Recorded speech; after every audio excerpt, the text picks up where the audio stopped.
Yo, what's up guys? Teacher Paul here, and today we have a coffee request. If you want to request a video, click over here or go over to Buy Me a Coffee, and thank you so much for your support. Today was a group effort from the wish list. Let me pull up the wish list, guys. So whenever we have a video that everybody wants to see a reaction to, we put it on the wish list, and here's some confetti. Here we go, confetti for you guys. Thank you so much. So this was requested by Daisy Mom, and then we had help from Istad, Kari, Hansi, and Whiplash. So a shout out to all who requested this. Again, Daisy Mom, Istad, Kari, Hansi, and Whiplash. Thank you so much, guys, for your contributions. It's very hard for me to be here full time if it's not without your support.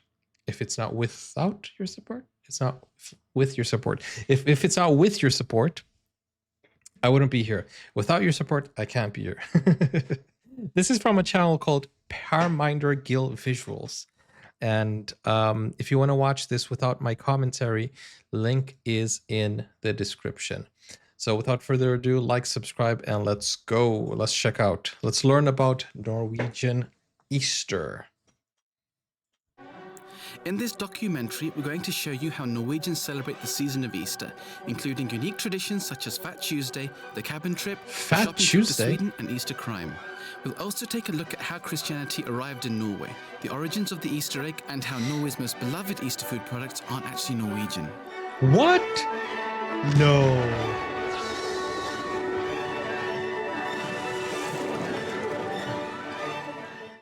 Wait, is this video from this channel or no? Or is this a re-upload? I hope it's not a re-upload. But anyways, Valkyrie Voyages. Shout out to Valkyrie Voyages. I don't think this is a re-upload though, but let's check it out. Hello and welcome to Easter in Norway. First, the bad news. Our county went into lockdown just before Easter due to a rise in coronavirus cases.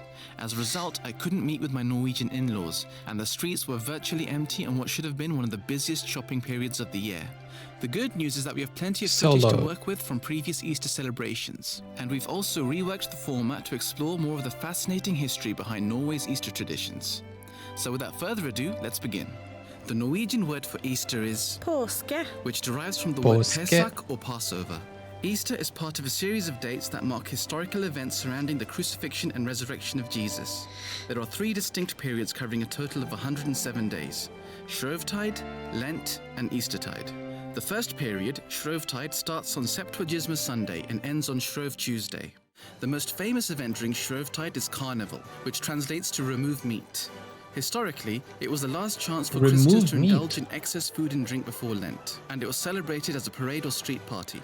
It still continues to this day, with the most famous examples being the Rio Carnival, Venice Carnival, and New Orleans Mardi Gras. Wait. With the most famous example. I mean, that's Brazil. Like, bro, you're telling me that our carnival is because of Easter? That makes no sense, right? I misunderstood that, right? The games during the carnival at Rio was celebrated as a parade or street party. It still continues to this day, with the most famous examples being the Rio Carnival, Venice Carnival, and New Orleans Mardi Gras. In the early 19th to mid-20th century, Norwegians dressed up and celebrated carnival at parties or masquerade balls. From 1983 to 1986, there was an Oslo Carnival that attracted crowds of between 50 to 100,000. Unfortunately, it became marred by public drunkenness and littering. In 1985, the cleanup operation cost just under £48,000 in today's money. In Norway, the Shrovetide period is known as Fastelavn and features a few unique customs. On Shrove Sunday, there's a tradition based on a pagan fertility. By the way, he said the Rio Carnival, but the thing is, carnival is all over Brazil, right? Rio is like the capital of the carnival, and the carnival is celebrated differently in different parts of Brazil. Like the north, they really love their carnival more than Rio, and it can take up to a week or 2 weeks, while Rio is like 5 days. And they celebrate it differently in different parts. In my city, São Paulo, we don't really like the carnival. And if we do celebrate it, it's not like Rio. It's very different. In fact, there are some towns in the state of São Paulo that canceled the carnival. They said we're not going to spend money on this, and it's not safe and stuff like that. So there is this kind of like battle between people who enjoy the carnival and people who don't. And Brazil is notoriously known for the carnival. So, take that as you will. It features a few unique customs. On Shrove Sunday, there's a tradition based on a pagan fertility ritual, where children wake up their parents by whacking them with decorated birch branches called Fastelavnsris.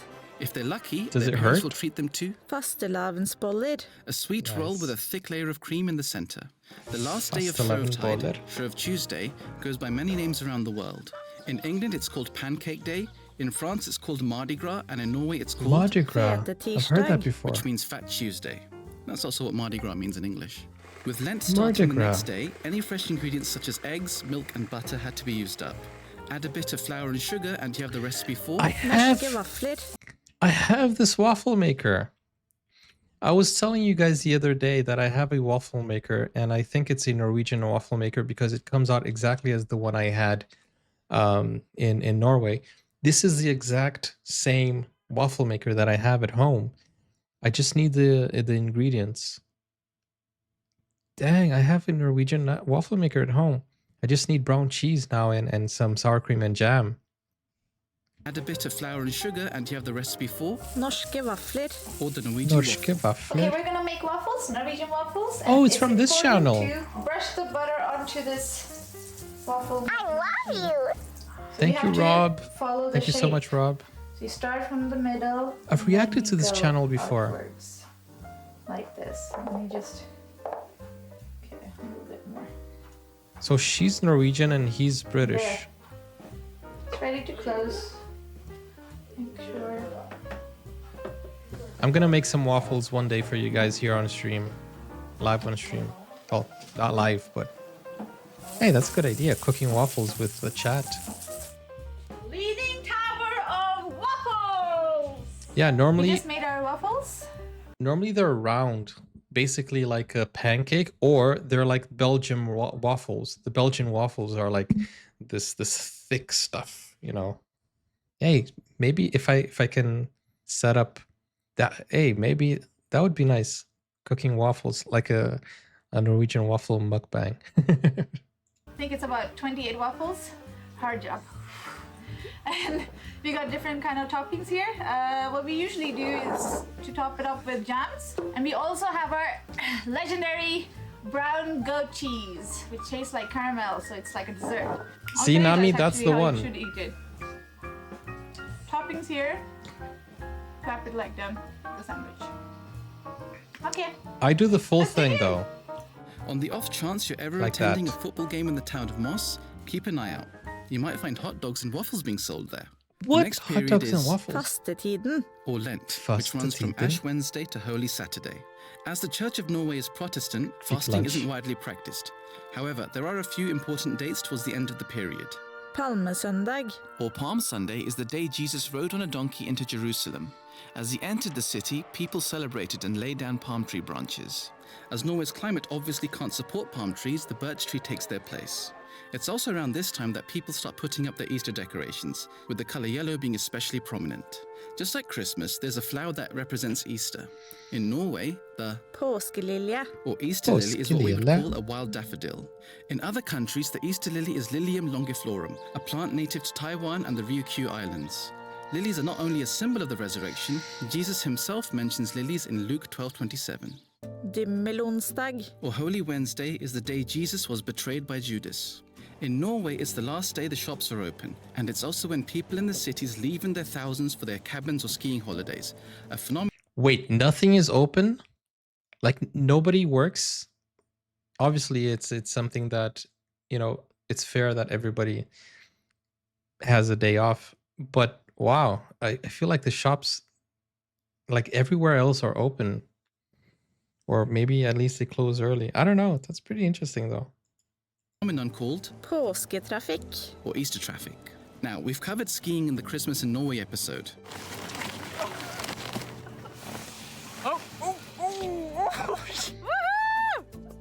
Nice. So let's talk about Norway's cabin culture instead. So you guys are probably watching this from your Is an cabin escape from the stresses of modern day life and a base for outdoor activities. if you have Wi-Fi. It's usually 2 to 3 hours away by car in a remote location with limited facilities. That means no electricity, no running water, and in some cases, an outdoor toilet. They originally functioned as places to stay for hikers on mountain trails or fishermen during the winter season. After the First World War, building your own cabin became a popular DIY project, which is why there's a strong attachment to them. In fact, the average Norwegian spends 60 days a year in a cabin. Nowadays, there are 471,000 cabins in Norway, selling for an average price of around £180,000. According to Statistics Norway Ringsaker. and Trysil. have the highest number of cabins. If you don't have access to one, don't worry. Den norske turistforening. Or Norwegian Trekking Association has over 500 cabins available for hire. That's The so cabin cool. is also the perfect place to indulge in a uniquely Norwegian tradition, Påskekrim. or Easter crime. Påske The krim. origins of this tradition date back to March 9th. This is what you guys were talking about earlier in the chat. This is what actually made me want to react to this full documentary, because you guys said that in Norway, you guys watch crime shows. And now we're going to learn a little bit about the Påske krim. I'm not saying that right. Tradition, Påskekrim. or Påske Easter krim. crime. The origins of this tradition date back to March 1923, when a newspaper ran a story on their front page that said Bergen train looted at night. The problem was that it was actually a clever advert for a book with the same name. The publicity around the incident made the book a bestseller, and for some, a new tradition was born. Nice. These days, television stations saturate their Easter schedules with crime dramas and horror films. You'll even find puzzles to solve on the side of milk cartons, a That's tradition so since interesting. 1997. When Norwegians need some fresh air, they can go to, Påskefjellet. which means the Easter Mountain. Påskefjellet. It isn't a specific mountain, but any mountain you climb during the Easter break. Unfortunately, Sarpsborg doesn't really have any mountains, so we're going to the next best place. Appelsintoppen. It's a famous viewpoint with public Appelsintoppen. barbecues and a strangely appropriate name considering it's Easter. You can't have a barbecue in Norway without having, Pølser. or hot dogs. Pølser. Over 450 million pølser are eaten every year, which works out to Wow. be an incredible 83 hot dogs per person. Dang, you guys love your hot Smoky dogs. hot dog. This is the way to do it. The traditional Norwegian pølse isn't served in a bun though. Instead, it's served in a soft potato flatbread called a, Lompe. covered in ketchup and a Lompa. sweet mustard sauce called. Sennep. It's then topped with Sennep. crispy fried onions and served alongside a mostly flavorless potato salad. A word of Flavorless. caution to all our Norwegian viewers though. Norway has the highest rate of colorectal cancer in Europe, which has been linked to consumption of processed red meat. So let's cut back a bit, okay? We're gonna make pinnebrød. Pinnebrød means literally stick bread. Got my stick, got my dough. Start rolling it with both Here's a question. Who likes hot dogs the most, Americans or Norwegians? I don't think you guys are going to be able to answer that. of your hands into a long roll. I'm happy with that. Wrap it around. And then you're supposed to roll it around it. There we go. I got my sugar and cinnamon mixture here. And now I'm just gonna drizzle over the top. Make sure it's 100%, 150% overtime pay. Is that established by the government? Is it law? the stick around so it doesn't get burnt. And it's important not to put the bread onto the flamey area. You can also use pinnebrød as a covering for your hot dog. Instead of getting pølsebrød from the shop, you can make pinnebrød with pølse inside. Skjærtorsdag. Or Holy Thursday is the day that the Last Supper Skjærtorsdag. took place. It's also the day that one of Norway's more unusual traditions takes place. Harrytur. Is a brief shopping trip to Harrytur. another country to take advantage of lower prices. The name comes from the practice of working-class Norwegians giving their children English names. Over time, the name Harry became a derogatory term meaning vulgar or tasteless. The Norway to Sweden trip is called Sverigedag. or Sweden Day. The Sverigedag. reason it's associated Oh, it's funny because you guys in the chat told me that Sweden is cheaper than Norway. So Norwegians go to Sweden. And then Sweden is more expensive than Finland. So Finland, you guys travel from Sweden to Finland, and then Finland is more expensive than Estonia. And then Finland travels to Estonia, like stuff like that. It's very interesting. Associated with Easter is because Holy Thursday is a public holiday in Norway, but not in Sweden. As a result, between 10 and 15,000 Norwegian cars cross the border every day during Holy Week, stocking up on cheap Easter food, meat, candy and alcohol, subject to the following limits per person. These t-shirt designs are absolutely awesome. In a 2018 survey, 6 out of 10 Norwegians said they had visited Sweden for groceries in the last year, carrying out a staggering 1.35 billion in cross-border trade. But does the Swedes, like Swedish, take advantage of that? Okay, we're getting a lot of Norwegians, so this week we're going to make everything more expensive, like an opposite Black Friday. However, if you're expecting a calm, orderly affair, then you might be in for a shock. The Swedish police erect roadblocks to protect residents, deploy police horses, and the government-run alcohol store is shut down. Wow. Why? Because a minority of these bargain hunters are young Norwegians who gather in car parks, wave Norwegian flags, play loud music, and of course get spectacularly drunk, to the point where every year a handful of them are arrested for being drunk and disorderly. It's no wonder then that the Swedish have their own nickname for Svergedag, the Easter invasion. Using Numbeo, we can build a picture of just how much cheaper Sweden is compared to Norway. As you can see, Yeah, we got to see this. 158. Wow, that's a bargain. That is a bargain. 50% off for beer. That is a bargain. I can see why people go there. You can get 100% more drunk. Wow. Look at that. Let me put the big screen for you guys to see. Look at this. Dang. Sweden is cheaper, like 100%. Wow, 1 kilogram of cheese, 9 pounds. Dang. 1 kg of chicken fillets, 10 pounds. 1 kilogram of beef round, 22 pounds. Bro, Norwegian prices or Norway prices are expensive. Dang, so expensive. see, there are significant savings to be made, especially if you buy in bulk. There's also a UK version of the Harritur, where Norwegians take an early flight into Heathrow, catch the tube to Primark Oxford Street, Really? go absolutely crazy, and then catch the last flight back to Norway the same day. But who wants to buy Primark? Well, Good Friday is a solemn day, as this was the day Jesus was crucified.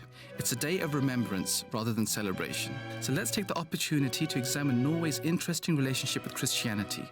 With a little research, I discovered several surprising ways in which Christianity influenced Norwegian culture. From 1736 to 1912, confirmation was compulsory in Norway. Without it, a Norwegian subject couldn't get married, enter the military, be a godparent, or be a witness in court. To be confirmed, they had to pass a public exam, and if they hadn't passed by the age of 19, they could be sent to prison. In 1814, the Norwegian constitution had a clause that said, Jews are still prohibited from entry to the realm. It was rescinded in 1851, reinstated in 1942 by the Quisling regime, and rescinded again in 1945.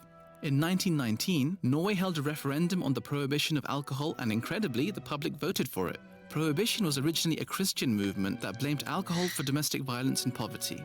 It was later overturned in a second referendum in 1926. In 1979, Norway banned Monty Python and the Life of Brian for blasphemy.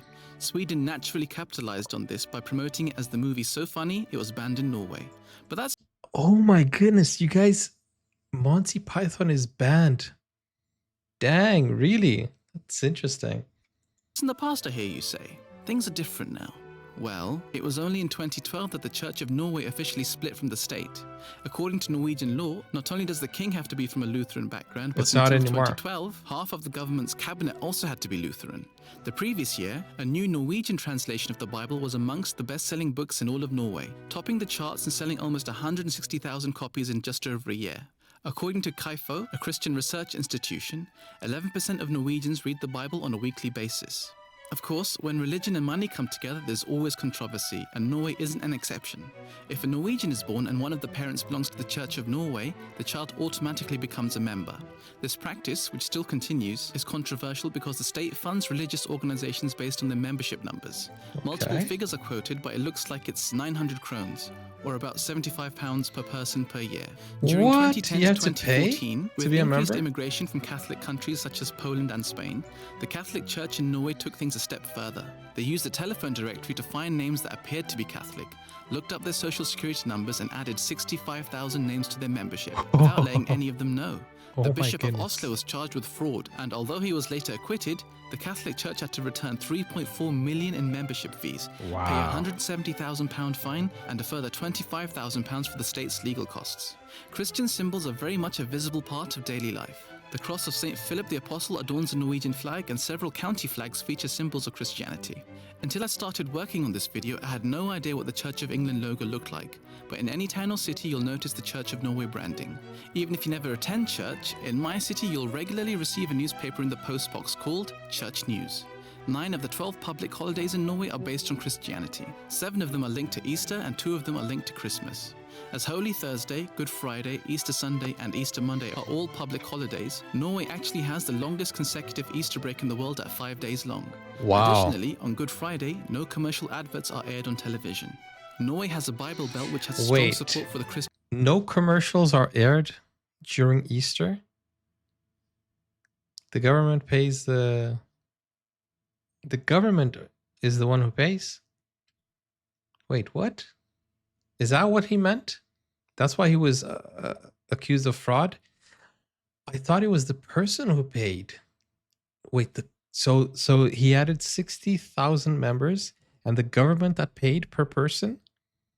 I thought the person got like I was thinking like, how do they pay it? Oh, okay. No commercial adverts are aired on television. Norway has a Bible Belt which has strong support for the Christian Democratic Party, a centre-right group that opposes gay marriage and abortion. Although it received only 3.8% of the vote nationally in 2021, in Vest Agder it received 13.9% of the vote. Even swearing in Norwegian has roots in Christianity. Here are a few common swear words, By the literal taxes. translation and its equivalent term in English. In English, these phrases sound completely harmless, but in Norwegian they're amongst the strongest statements of profanity. Growing up in the UK, I have to admit my Wait a second. A lot of information, like this is very educational, but a lot of information at the same time. In 2021, in Vest Agder it received 13.9% of the vote. Even swearing in Norwegian has roots in Christianity. Here are a few common swear words, the literal translation and its equivalent term in English. Okay. What?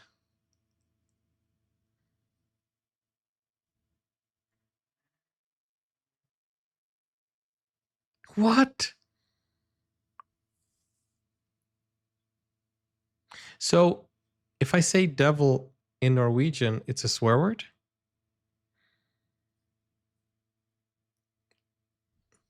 Dang. In English, these phrases sound completely harmless, but in Norwegian they're amongst the strongest statements of profanity. The devil take you is not a harmless statement. Imagine you're walking down the street, you step on someone's foot, and they look at you and like, the devil take you. That's not harmless. You're gonna be freaked out more than if they just flipped you off. Growing up in the UK, I have to admit my own views on Christianity had been damaged by the Catholic Church sexual abuse scandal, American evangelical preachers squeezing money out of their congregation, and African pastors performing so-called miracles. Would Norwegian Christianity be different? Well, as my wife is Christian, I soon had the opportunity to join a prayer meeting. Now, I'm a Sikh with no concept of what it would be like. Would it be like this? Usque et mortem infidelium Dei gratia. Or this? We gonna do something about this election stealing, abortus fetus eating, godless democrats and their ungodly vaccine mandates. Instead, I was pleasantly surprised when a group of older Norwegians showed up at the door with home-baked cakes, got settled in and started playing hymns in Norwegian with live instruments. Even without knowing the language, I was encouraged to join in. In a culture with a reputation for being cold, it was eye-opening to see how What? Christianity could be inclusive, diverse and foster a sense of belonging. He has a very In twisted summary, image Norway's of thousand-year relationship Christianity. with Christianity is a complex one to untangle.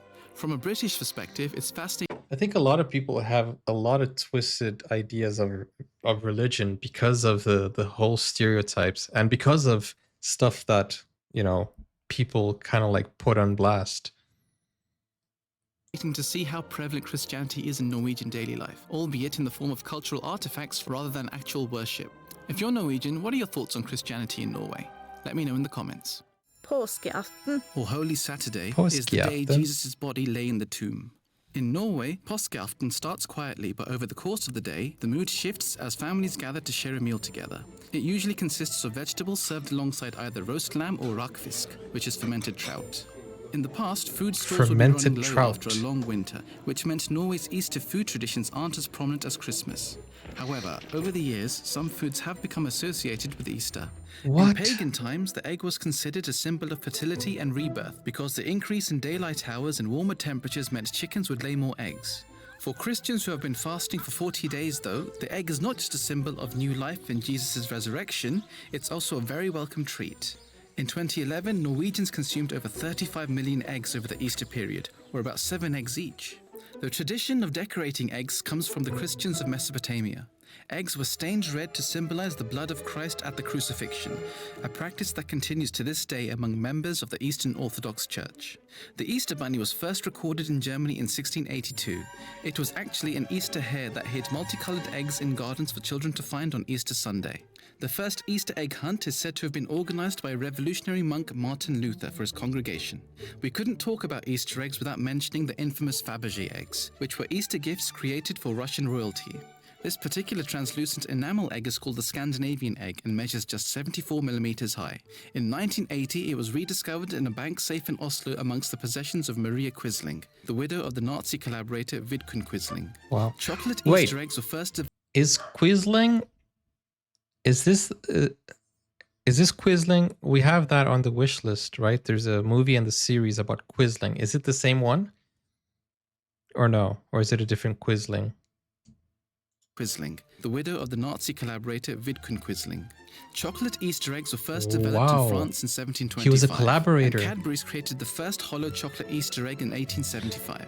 However, in Norway, you won't find the Easter eggs that us Brits are used to. You're more likely to get a papier-mâché egg filled with oddly familiar chocolates and sweets. You see, during the last century, there was a strange illness, Freya. Plagiaris copycatus, that exclusively affected Norwegian food manufacturers. They would Plagiaris send staff abroad, copycat. usually to the UK, to sample foreign chocolates and confectionery. Nobody knows how or where they got infected, but we do know one thing for certain. Once they returned to Norway, they would Don't develop say an it. insatiable desire to reverse engineer what they had eaten abroad Don't and say manufacture it. it in Norway without any regard for copyright law.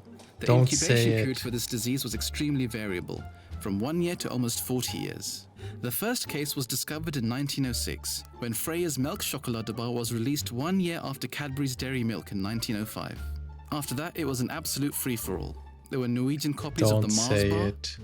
Terry's Chocolate Orange, Rolo, and M&M's. I emailed Freya about the release date of the chocolate orange, but I didn't receive a reply. Wait a second. I saw the Freya sign so many times. You're telling me Freya is a chocolate factory? Wait, what? Why am I just discovering this now? I think they're onto me. This image was sourced from a wonderful Facebook group called We Who Want Freya Chocolate Orange Back in the Stores. Are you listening, Freya? Give the people what they want. There was even a case at Nidar, where they released the Stratos exactly 1 year after the British chocolate Aero. In 1999, Freya created their own version of Cadbury's Cream Egg, the UK's best-selling confection between New Year's Day and Easter. Freya's version is called the Påskeegg. This case of Påskeegg? Plagiaris copycatus is But wait a second. Påske egg. He's saying it's from Kit Kat. Freya from Cadbury. Wait, what? No, wait. The Påske egg is a copy of Kit Kat? Yeah, I hope he does not say what I think he's gonna say. Yeah, I think Henoik, you know what I'm worried about. I think every Norwegian is worried right now. Don't say it. I know you don't say it. Let's see if he's gonna say it. in Easter. Freya's version is called the Påskeegg. This case of Plagiaris copycatus is noted for its unusually long incubation period of 36 years. The main difference between the two is that the cream egg has a white and yellow fondant filling, while the Påske egg has a milk cream filling. Of course, the most famous case of Plagiaris copycatus during the century-long epidemic is Freya's Quick No, Lunch. he which said was it. released just 2 years after Roundtree's Kit Kat. Fun fact, the No way. No way. Of course, the most famous case of plagiarized copycatters during the century-long epidemic is Freya's Kvikk Lunsj. which was released just 2 years after Rowntree's Kit Kat. Fun fact, No the place way. where Kit Kat was He said originally it. manufactured, York, was once a Viking settlement called Jorvik. Freya makes 50 million of these every year, and the average Norwegian eats 9 of them in that period, 3 of them at Easter. It's marketed as a snack ideal for hiking and skiing, with the slogan, Tursjokoladen. translating to the trip chocolate. Inside the wrapper, you'll either find a recommended hike or the Norwegian mountain code. After Cadbury was bought by Kraft Foods in 2010, it actually joined the ranks of Freya, who were bought by Kraft in 1993. This led to several classic Cadbury products being rebranded to be sold in the Nordic markets. Next we have Solo. Norway's I've national had soft drink, Solo. which also isn't technically Norwegian. A Norwegian businessman Torleif Gulliksrud. obtained the recipe from a biochemist in Spain and brought it back to Norway in 1934. Funnily enough, that same biochemist would sell the recipe to another businessman who would later launch a drink in France that you might have heard of, Orangina. Back in Norway, the soft drink was originally called Narangina Solo, which meant oranges I've heard of only. Narandina. Eventually, it was renamed Solo, and it was Norway's most popular soft drink until Coca-Cola took first place in 1960 and Pepsi took second place in 1999. Just as the clementine is associated with Christmas, the Appelsin. or orange is associated with Easter in Norway. Wait. One theory is that Appelsin is an orange, not an apple? Appelsin. or orange is associated with Easter in Norway. One theory is that Easter was the time that the sweetest oranges would arrive on ships from southern Europe. Another theory is that the fruit resembles a sun, which in a country where some parts don't see the sun for several months of the year is a welcome reminder of the promise of sunshine. On average, Norwegians will consume a tremendous 20 million oranges during the Easter period. I just want to give a quick shout out to Circle K's orange and dime flavored bolle, which wins our bolle of the year. Viewers, today we're going to make a roast leg of lamb. It's Nice. a fine specimen. We found it in Meni. It lived a wonderful life in a fjord or mountain farm somewhere. And if you're just kind of fish. Today it's going to fill our bellies and tomorrow it'll come out the other side. So, wife, Alright, let's do it. After defrosting for 2 days, pat the joint down with a paper towel to remove excess moisture. The marinade is simple. 4 tablespoons of olive oil, 4 teaspoons of salt, This became a 2 food teaspoons video. of black pepper, and 1 teaspoon of garlic powder. Engage in some light foreplay with the joint Dude, before that's placing it in a sus. preheated oven at 160 degrees Celsius. The best way to ensure a perfectly cooked joint is to use the temperature probe placed in the thickest part of the joint. Set a target temperature of 65 degrees Celsius, which is medium well, and wait for the alarm.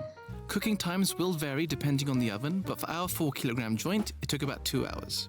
I boil the potatoes for Dude, 15 how many minutes, people are and then gonna put a bit of a rough and tumble. You see how those edges are a little bit fluffy? That's a good sign. So those will crisp up when we put them in the oven.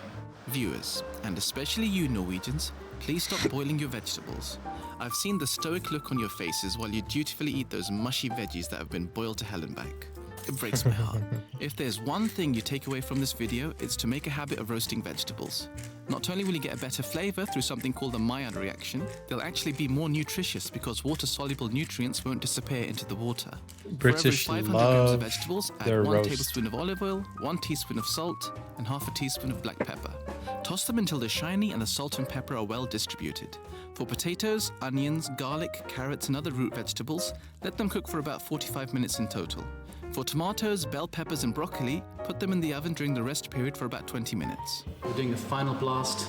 20 minutes, 180 degrees. Guys, Gonna get nice. does anybody brown want to on the invite edges. me for I'm gonna Easter carve dinner? this lamb like for the first time ever. Ooh. Okay. There you have it, viewers. The perfect roast leg of lamb. Nice. Oh, it's dripping. Oh, that looks delicious.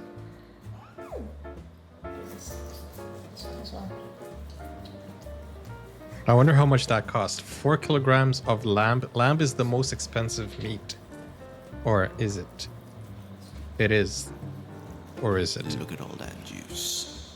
And if you're paying 20 per kilogram, imagine 4 kilograms. Let's check on Of our lamb. vegetables. Take a look at this. Caramelized onions and garlic, crispy roast potatoes, and an assortment of root vegetables that will taste like candy. Don't forget to save all those delicious meat juices, throwing a few tablespoons into your favorite gravy for a flavor boost. Finally, carefully plate a serving with silly presentation for those social media likes. I think we need more gravy. Yeah. Always more gravy. The last period to cover is Eastertide, which lasts for 50 days, from Easter Sunday to Pentecost. Wait, lamb is On cheaper than Påskedag. beef? or Easter Day, the mood completes its shift to one of celebration, as Påskedag. this is the day Jesus was resurrected. For most Norwegians, Easter Day is similar to Christmas Day, in that it's a public holiday where people spend time with their friends and family. However, there are a couple of notable traditions.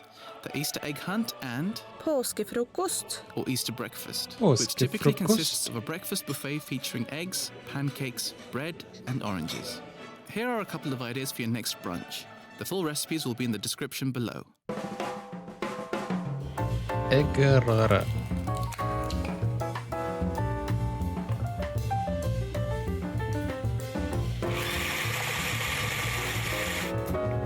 Dude is a good chef.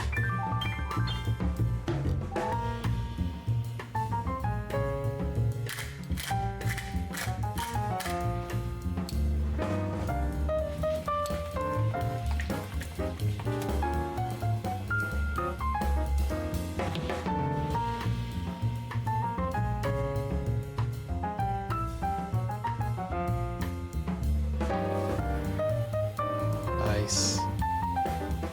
Seafood Japanese savory pancake.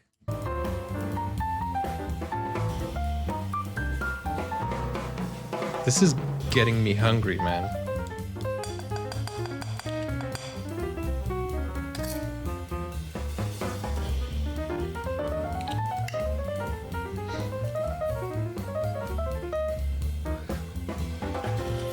Have you guys already started your Easter holiday or no?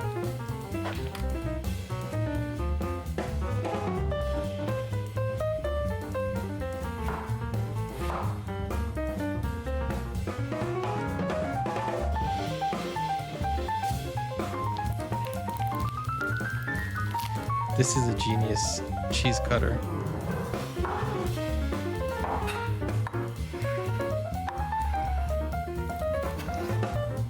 Nice. Pickled herring.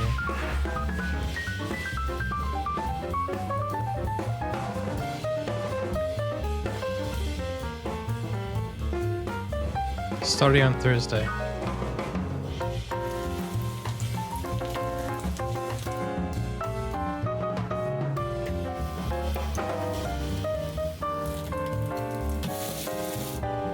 Oh, I've had this too. So I stayed in a hotel in Oslo and they had breakfast where pretty much I could eat a lot of stuff.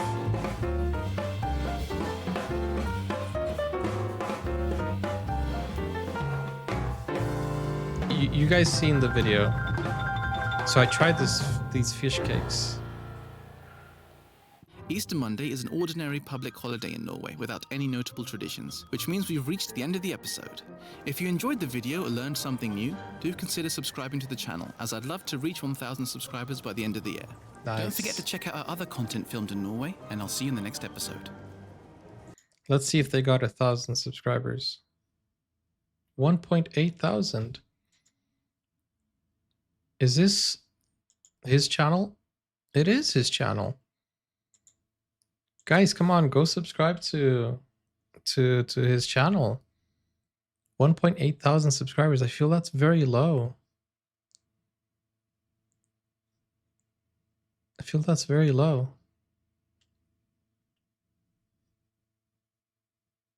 Or is this a re-upload? No, I think this is his channel.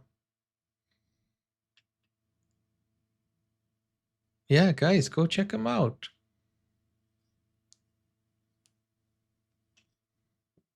I feel like he deserves much more than just that. But hey, he hit 1,000, so W.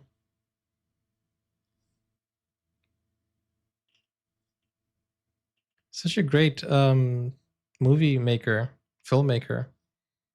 It's a great documentary. I reacted to another video of theirs too. I think it was this one, Christmas in Norway. or I think so. I'm not sure. But wow, such a great informative video, such a nice educational video. Go support Parminder. Link is in the description as always. And yeah, it's pretty cool. Pretty cool that we got to learn a little bit more about Easter, and it was very educational. A lot of fun facts there, a lot of food also. That was really making me hungry. Now I want to have some Norwegian Easter food. It's pretty cool. Yeah, very educational. A lot of stuff that I didn't know before, and very well made, very well documented, very well scripted, very well edited. I think you know, it's a good documentary for people who want to start off, and very brave in saying about the copycat stuff. But you know, a lot of people were saying in the comments, it doesn't matter if it's copied, it was improved, new and improved. So yeah. But yeah, guys, so I wish you a happy Easter and a happy 5-day holiday. Well deserved. Take some rest and come to the channel if you're new. Subscribe so you won't miss any of the videos. And if you want to request a video, just like, I'm going to say the names again. Daisy Mom, Istad, Kari, Hansi, and Whiplash. Thank you guys so much. Shout out to you guys. Thank you for the support. Goodness, I have hiccups now. And click over here or click over here to see my Norway playlist. Take care, guys. Bye-bye. Let me know how you celebrate Easter in the comments and in your country. Take care. Bye-bye.